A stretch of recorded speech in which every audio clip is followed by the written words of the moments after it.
Quadratic equation का NCERT का solve example करते हैं। क्वेश्चन में given a pole has to be erected at a point on the boundary of a circular park of diameter 13 metre in such a way that differences of its distance from the two diametrically opposite fixed gates A and B on the boundary is 7 meter.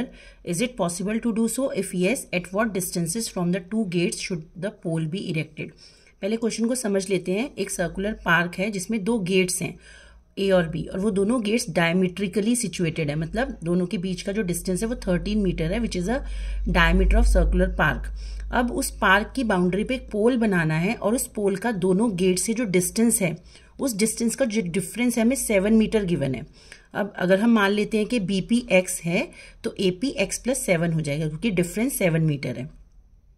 अब हम पहले ये figure बना लेंगे और figure बना के हमें पता है कि एंगल ए पी बी हमारा 90 डिग्री है। Angle in the semi circle is 90 degree. किसी भी सर्कल का जो डायमीटर है वो सेमी सर्कल में 90 डिग्री का एंगल बनाता है, तो ये 90 हो गया।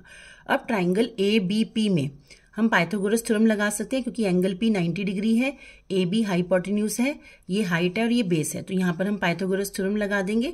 पाइथागोरस थ्योरम लगा के हम इसकी एक क्वाड्रेटिक इक्वेशन बनाएंगे जो फाइनली बनेगी x² + 7x - 60 = 0।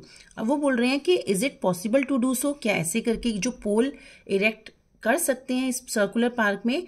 तो सबसे पहले हमें इस क्वाड्रेटिक इक्वेशन का डिस्क्रिमिनेंट निकालना पड़ेगा, फिर हम देखेंगे कि वो कितना आ रहा है। तो यहाँ पर मैंने डिस्क्रिमिनेंट साइड पे निकाला हुआ है b² - 4ac, जिसमें b हमारे पास 7 है, a हमारे पास 1 है और c हमारे पास -60 है। तो हमारे पास डिस्क्रिमिनेंट आ रहा है 289 विच इज ग्रेटर देन 0, मतलब वो पॉजिटिव है। तो इसका मतलब इस क्वाड्रेटिक इक्वेशन के दो रियल रूट्स हैं, तो इट मीन्स ये पॉसिबल है कि हम यहाँ पर ये पोल बना सकते हैं।